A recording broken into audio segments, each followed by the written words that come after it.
అండి, welcome to my channel Sita daily vlog. అందరు ఎలా ఉన్నారండి? బాగున్నారా? మీ అందరూ బాగుండాలని మనసారా ఆ దేవుణ్ణి కోరుకుంటున్నాను. చూసారా నా ముగ్గు? అది గిన్నెలన్నీ తోమేశాను. ఈరోజు గోంగూర పప్పు చేస్తున్నా అండి. నేను ఎలా చేస్తానో అలా చేస్తాను. నిన్నే కడిగేసి పెట్టేసుకున్నాను. గోంగూర పప్పు కడుక్కుందా.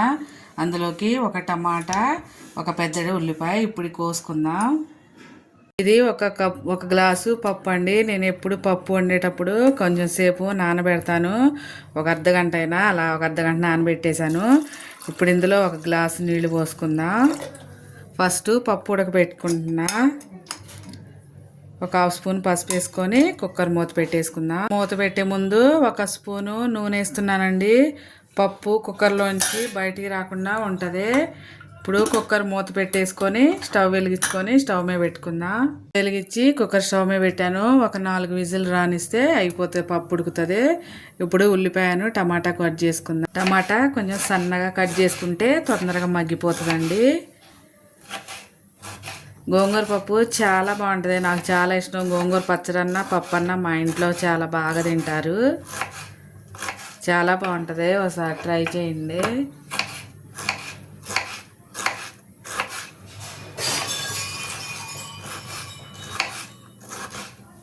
ఉల్లిపాయ కూడా కోసుకుందాం.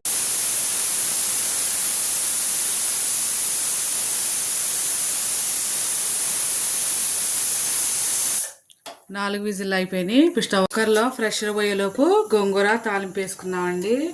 స్టవ్ వెలిగించి ఒక ప్యాన్ పెట్టి దానిలో ఒక 3 స్పూన్ల నూనె వేసుకుంటున్నా. నూనె వేడవనిద్దాం. నూనె వేడయ్యాక ఒక స్పూను ఆవాలు, జీలకర్ర, 2 ఎండుమిరపకాయలు, ఒక 4 ఎల్లిపాయలు ఇలా దంచి వేసుకోవాలి. ఇది కొంచెం ఫ్రై అయ్యాక ఒక పెద్ద ఉల్లిపాయ ఇలా ముక్కలు పోసి వేసుకోవాలి. ఇది కొంచెం ఫ్రై చేద్దాం. ఉల్లిపాయ ముక్కలు వేగిపోయాక ఒక రెమ్మ కరివేపాకు, అలాగే ఒక టమాటా కట్ చేసి పెట్టుకున్నాం కదా, టమాటా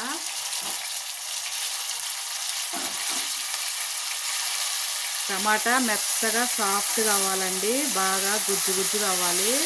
ఇప్పుడు దాకా ఉడికించుకున్నా. టమాటాలు కొంచెం మెత్తబడ్డాక ఇందులో ఒక హాఫ్ స్పూను పసుపు వేసుకుంటున్నా.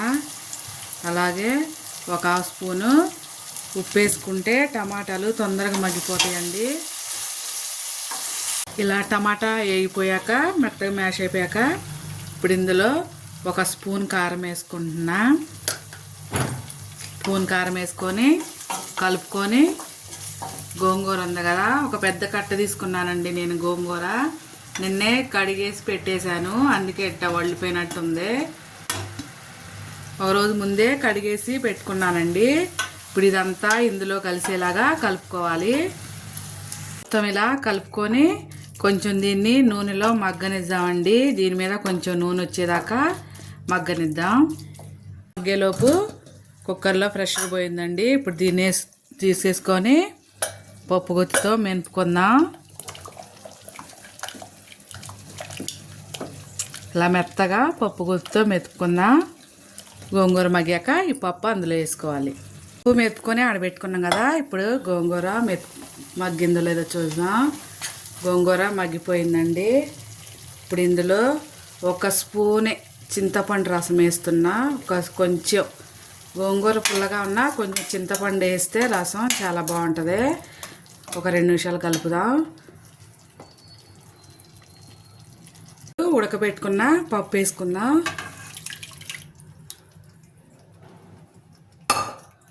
ఉడకబెట్టుకున్న పప్పు వేసుకొని కలుపుకొని ఒక 5 నిమిషాలు ఉడికించుకోవాలి. మీడియం ఫ్లేమ్ మీద ఒక 5 నిమిషాలు ఉడికించుకుందాం. కొంచెం ఉప్పు సరిపోలేదు, కొంచెం ఉప్పు వేసుకుందాం. ఉప్పు కారాలు మీ టేస్ట్ తగ్గట్టు వేసుకోండి. నేను పాలకూర అయినా ఇలాగే చేస్తానండి. ఎందుకంటే ఆకులు కూడా కుక్కర్లో వేసి ఉడకబెడితే బాగోట్లేదు, అందుకే ఇలాగే చేస్తున్నాను.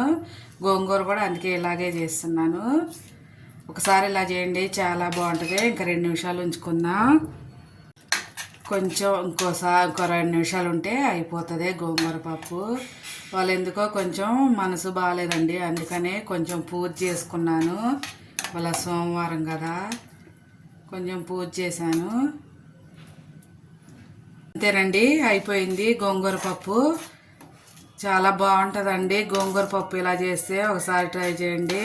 ఇవాళకి వీడియో ఇంతేనండి. నా వీడియో కనుక నచ్చితే ప్లీజ్ ఒక లైక్ కొట్టండి. ప్లీజ్ నాకు కూడా కొంచెం సపోర్ట్ చేయండి. నా ఛానల్ని సబ్స్క్రైబ్ చేసుకోండి. ఉంటానండి, బాయ్.